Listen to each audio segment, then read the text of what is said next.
你好，今天我要说一个话题，是你讨人喜欢吗？你想做一个讨人喜欢的人吗？最近我看了一个 Netflix 真人秀，是这个，你看了吗？如果你看了，你一定知道他，对，他叫 Aparna。你觉得 Aparna 讨人喜欢吗？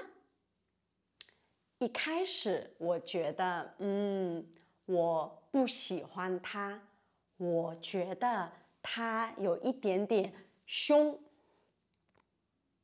然后他非常直接。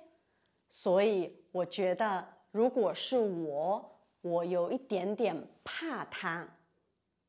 我记得他说了2个东西很有意思。第一个是他说他不喜欢去海边，他觉得去海边很无聊。我住在澳大利亚，澳大利亚有很多很多海，所以很多人喜欢去海边。可是我也不喜欢去海边，我也觉得去海边很无聊。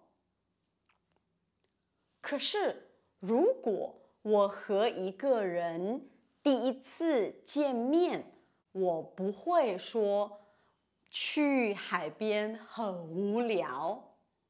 可能因为很多人喜欢去海边，如果我说了去海边很无聊，可能很多人会不高兴。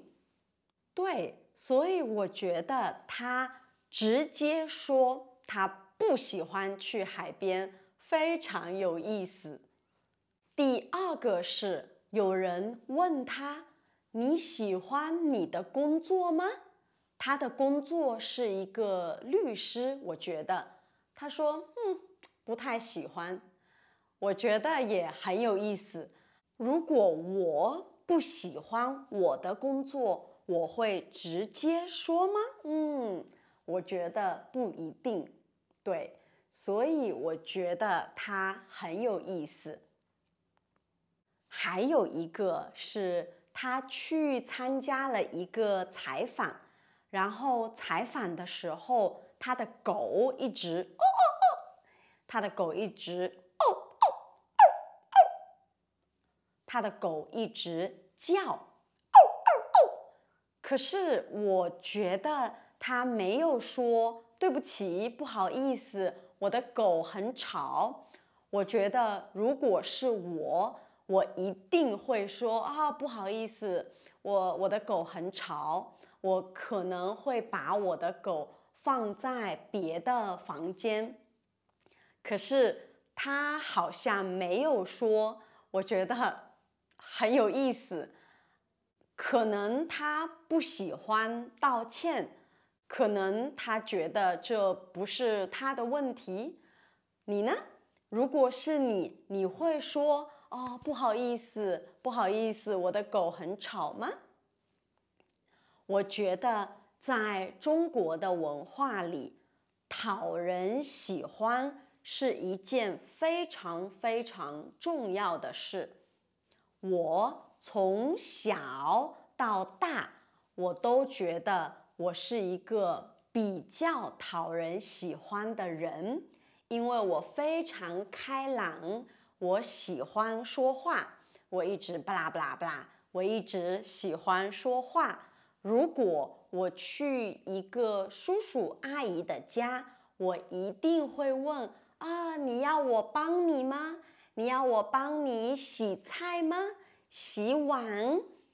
所以我觉得从小到大，很多老师老人还有很多叔叔阿姨很喜欢我，可是现在我在想，让别人喜欢我重要吗？